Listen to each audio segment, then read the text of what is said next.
There is no excuse to treat a Marine and his family this way. So I look forward to hearing from you, General Smith. Thank you. Senator, I will get you everything I have on Chief Delpiso's relief, but he was about to be the commanding officer of our Marine Aviation Weapons and Tactics Instructor Squadron, our premier squadron. And in all candor, sir, he punched out of a perfectly good airplane. And I can't allow an individual who punched out of a perfectly good airplane, a flyable airplane, to command our Marine Aviation and Weapons and Tactics Instructor Squadron. That is a flawless, no mistakes allowed command, and I couldn't allow him to take command of that squadron. Hello, everyone. Welcome to Sentinel. If you're new to the channel, I welcome you. You're part of the digital mob, as one Marine General Officer referred to the subscribers of this channel. So in short, we can call ourselves Digimob. Nonetheless, so the clip that you just saw was the Commandant of the Marine Corps, once again, not telling the truth, or perhaps purposely evading scrutiny from Congress. Now, if you hearken back to a previous episode that we did where the Commandant was speaking to some reporters at a function, and he claimed that the Marine Corps didn't have a DEI program, he outright lied because many of us went on the Marine Corps websites and found several DEI programs. So he obviously knew about it, and he outright lied. And then a couple of days later, all that stuff vanished. Luckily, I kept some of the screenshots to prove the fact that he lied to the public. So there's a pattern that's going on here, and now he openly misspeaks to the Senate Armed Services Committee. He refers to the pilot, which is Col Tre Del Pizzo, as Cheez-Its or Cheetos Del Pizzo, and he happens to know him. And in fact, the month prior to the pilot being relieved, the Commandant visited the squadron that Trey was commanding out in Yuma, Arizona, called VMX-1, a very specialized squadron that tests aircraft for the Marine Corps. Commandant visits VMX-1, and in the office tells Trey that there's a reason why the Commandant of the Marine Corps put him in that squadron, implying that he's got a bright future ahead of him. And a month later, Trey gets a video conference call saying that the Commandant relieved him. Well, that's just horseshit. And we'll discuss this in some detail. This is such a complicated issue because, it involves a brand new aircraft, multiple investigations, weather, pilot qualifications, and the Marine Corps' decision afterwards. Fairly complicated. So what I've got planned is in this episode, I'll go over the wave tops of this whole thing. Next episode, I've invited the reporter that wrote this story and basically blew it out of the water by the name of Tony Bartelme. And he's going to come and discuss the finer details of this whole incident. So in this episode, I just want to cover the high tops to show that the Commandant perhaps lied or perhaps misspoke purposely to evade congressional scrutiny, because Congress has been asking for these records for the past 8 months, and the Marine Corps has been hemming and hawing about it. I would like you to get answers to this questions I've been asking since October. I prefer it to happen through normal means instead of a hearing. Now, there have been several other incidents, if you remember, that we've covered, one of them being the friendly fire incident that 2nd Battalion 1st Marines had in Iraq, where 2 Marines and 1 Iraqi Turk were killed, and about a dozen Marines and soldiers were injured. And the Marine Corps covered it up for over 3 freaking years until the mother of Pat Tillman, stumbled across this issue and, dug it up. And all of a sudden, the Assistant Commandant of the Marine Corps had to go in front of Congress and say, hey, we're very sorry. We misinformed Congress and all this happy horse shit. But what really pisses me off is they lied to the families. They lied to the families of the deceased, and they lied to the Marines and the soldiers that was wounded. Everybody knew what the hell happened, but they're all told to keep quiet about it because there's an investigation in progress. That's how they silence you. And consequently, the Marine Corps got away with it until Mary Tillman uncovered this thing. And so it goes to show that the Marine Corps will cover up in their best interest. When it impacts their interest or impacts a general officer, they're prone to cover up things. And this is exactly what happened. Now, let's get back to this whole story.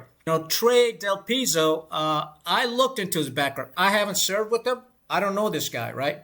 But for all my research and talking to his contemporaries, he's a shit-hot individual. He's a shit-hot pilot.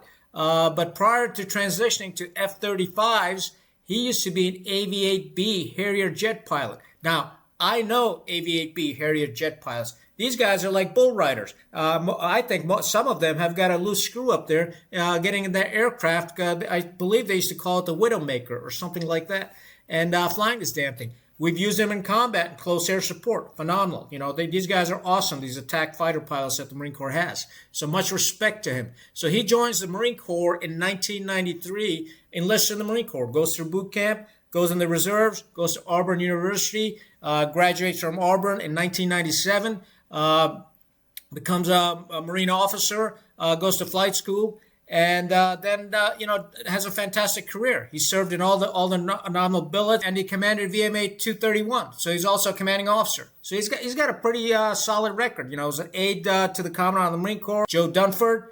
Keep that name in mind. It's going to come back up in this episode. August of 2022, he's selected to command VMX-1. A phenomenal squadron. Not every schmuck gets to command that squadron because it's an important squadron. It's a test squadron. And in the interim, he's out there with Fighter Training Attack Squadron 501 doing his quals. So in September of 2023, he's out there doing his quals with his wingman. Suite 11 and Suite 12 are the call signs. And they launch on F-35s. The weather is bad. They go out there over the Atlantic Ocean. They do their maneuvers.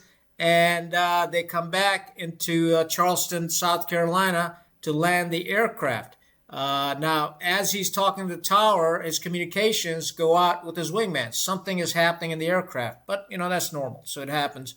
Now, the Marine Corps F-35s are the V-stall and the S-stall, right? So they can take off, they're rolling takeoff, but they can land like a helicopter. It's some dangerous shit because you're like riding on a pin. So it takes a incredible amount of skill. And so while he's going through this transition, he's wearing this helmet worth about $500,000, right? It's basically he's got a freaking computer around his head, and this thing starts flickering, and something isn't right. He loses his display, so he goes back to get altitude. So this thing goes on about 3 times. This helmet starts flickering. Now the manual says the aircraft stops responding to the pilot inputs. It's an out of control aircraft.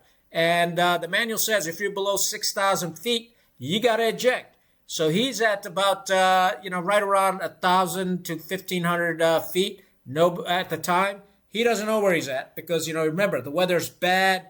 It's raining and heavy overcast. And he's trying to land this aircraft. He doesn't have any display. So he loses situational awareness.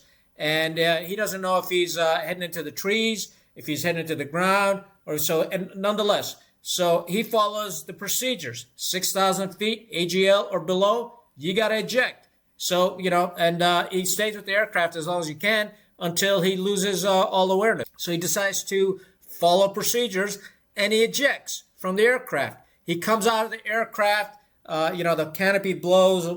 I'm not a pilot, but I'm just telling you from my research. He gets some, the charades of metal charades in his neck. He's bleeding. He's coming down. He sees power lines, and he's got this pan, the seat, and the raft under him, and he cuts that away because he doesn't want to get entangled in these power lines. And he vectors into a person's backyard. Now imagine you're the homeowner, and you see this guy landing in your backyard with a parachute. He knocks on the door. He goes, "Hey, my airplane just crashed, and I need help." So they call 911. 911 after, figure out what the hell's going on because they really haven't received these types of calls. And he's like, "Hey, I ejected out of my airplane. I don't know where the airplane's at. I need assistance." So they send an ambulance. He goes to the hospital, spends the night. Next morning he's released. He's really worried at this point that the airplane may have crashed into this neighborhood because that's where he ejected. And that's on his mind because he doesn't want to get anybody else hurt. So the airplane continues on for about 64 miles, about 11 minutes, and plows into a farmer's field, and some crops are damaged and some trees are damaged. Takes the Marine Corps about 2 days to figure out where is this aircraft. Finally, they find out where it is. There's 2 investigations that are done, and both of them find that he did the right thing. There's a line of duty misconduct investigation, and the investigation said that there was no misconduct on his behalf. He acted properly. Then there's a flight performance board that was concluded, and they said the ejection was justifiable. So in the interim, he's got a command in Yuma, Arizona. So he packs up his family. He goes to Yuma, Arizona. So now we're about June timeframe of 2024. The Commandant visits him in July of 2024 and says, there's a reason why we put you here, Tre. And Tre's feeling pretty good about himself, that, hey, I've got a pretty bright future in the Marine Corps. And then in August of 2024, he gets a video conference call from the Deputy Commandant of the Marine Corps for Aviation, and basically says, hey, the Commandant decided to relieve you. Now what kind of horseshit is that? So a month prior, the Commandant personally sees him and says, hey, there's a reason why I put you here. And then all of a sudden, a month later, he relieves him. And they relieve him for what? He didn't do anything wrong in his command. They relieve him from an incident that happened, almost a year later. I mean, think about that. That makes no sense, does it? And this is the type of horseshit the Marine Corps does, and it's wrong. It's just blatantly wrong. Senator Tuberville is right on this. This is not how we treat Marines. This treatment of this pilot, to me, feels punitive and vindictive. There was no attempt by the Marine Corps to take care of this Marine or his family, despite his excellent performance as CO and the abundance of misconduct of any kind. This family was denied a change of command ceremony. So Tre is shocked. He's like, holy shit, what happened here? And he asks for a change of command. Okay, if you're going to relieve me, let me have a proper change. And they refuse it. Now think about that. They took away the man's dignity. They took away his 30 plus years of service from him and chucked him out, to the side of the road without allowing him to retain some dignity for his service. And we shouldn't treat Marines like this. And that's what I stumbled upon the story. I'm reading this. I'm like, this makes absolutely no sense to me. So Tony Bartolome, writes this story. It blows up, and everybody's got interest in it. The digital mob has an issue with this. And the digital mob's issue is quite simple. The issue is this. The Commandant continues to either lie or misspeak. If he's lying, he lacks integrity, and he ought to be removed. If he's misspoken on these issues, and there have been several of them, like the DEI issue, the issue with this incident where publicly he's misspoken, then perhaps he needs to be reevaluated, because we all know that he had a medical episode a couple years back as soon as he became Commandant, and went through some cardiovascular surgery. I'm not a doctor. I don't want to get into that. And since then, he's on medication.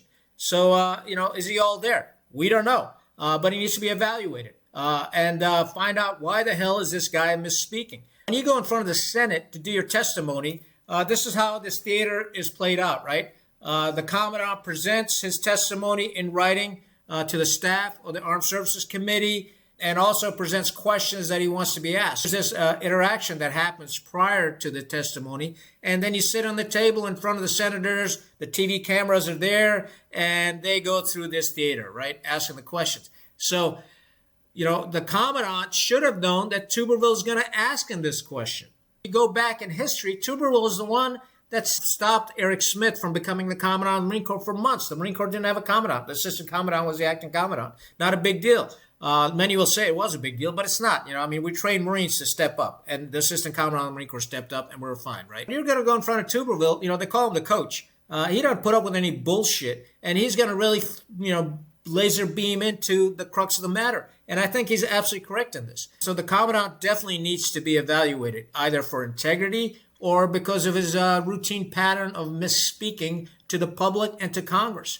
And therefore, based on that evaluation, decide if they want to, if he should be retained, or it's time for him to move on and bring up other generals to fulfill that position.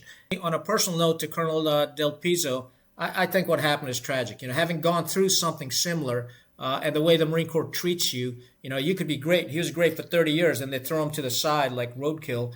It's horse shit. That's not how we treat Marines. These guys are American heroes. Our Marines, our service members are American heroes, and they ought to be treated like that. Yeah, everybody makes mistakes, but this nonsense about, I lost trust and confidence in you. Well, if you have, charge me. Put it up in front of a judicial review. And there's nothing there. And I don't think after a board selects you for command, I don't think one individual should be able to decide to relieve you of command. I think that's nonsense, unless it's in combat, under fire or something like that. But I think what should happen is a board ought to be assembled.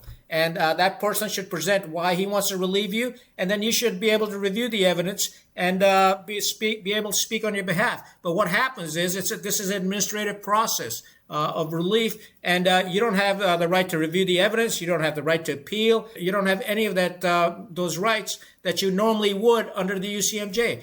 It's important that we take a look at this whole process of relieving officers and what the officer's rights are under this administrative relief, and how can you protect his rights, and to make sure that the senior officer is not biased in relieving him or doing stuff with the institution. One of the issues that I have with Eric Smith is, 2 investigations said that Delpiso did the right thing. 2 investigations, but the third investigation also said he did the right thing. But the investigation officer's opinion was that he shouldn't have ejected from the aircraft. Well, no shit. It's hindsight is 2020. The aircraft flew for 64 miles for 11 minutes, and based on that, you're saying, hey, you should just stayed with the aircraft. Well, how about if your ass was in the pilot's seat and you have you lost all senses?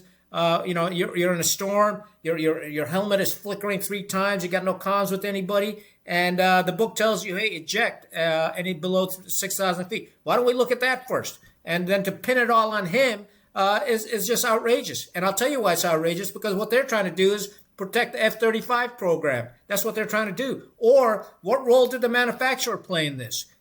Let's look at that. Does a manufacturer, when an aircraft, it malfunctions because of some systems malfunction or or mechanical malfunctions, that goes on the manufacturer. And guess who's on the board of Lockheed Martin? Joe Dunford. I told you we're going to talk about his name again. Joe Dunford, the former Commandant of the Marine Corps and the former Chairman of Joint Chiefs of Staff. He's sitting on the board of Lockheed Martin. So, did they weigh into this? We don't know. And that needs to be investigated. And I'm sure it will be investigated. And so who the hell knows what the hell happens in the back rooms with the military-industrial complex. So all these things has to be transparent. And we can't take a guy that's honorably served this country for 31 years and throw him under the bus.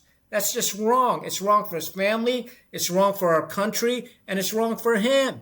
I understand you have to protect the institution. I get that.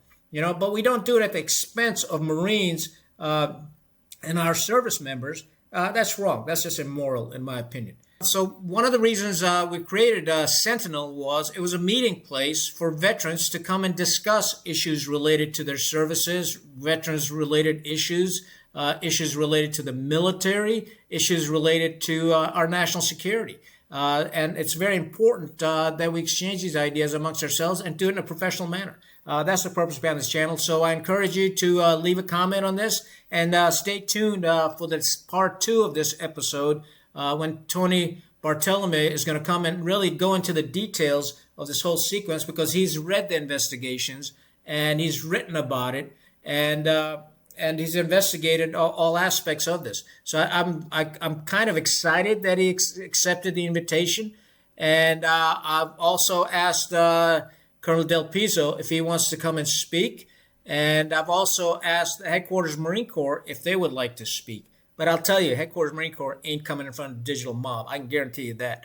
And the reason being is because we're going to ask the hard questions. It's not going to be this political theater that happens in front of the Senate. Where they present the questions that they want to be asked. But we're going to do it in a professional manner if they do decide to partake in it. And I hope they really do, because I want this to be a balanced platform, for all viewpoints. And we necessarily don't have to agree. Remember, the freedom of speech is built upon the foundation of disagreement. but it has to be civil and professional disagreement. I always pick up the Constitution of the United States. The Constitution allows us to have discourse. It allows us to have freedom of speech, and that's what we're going to exercise. So that's all I got. Stay rugged, stay united. Con out.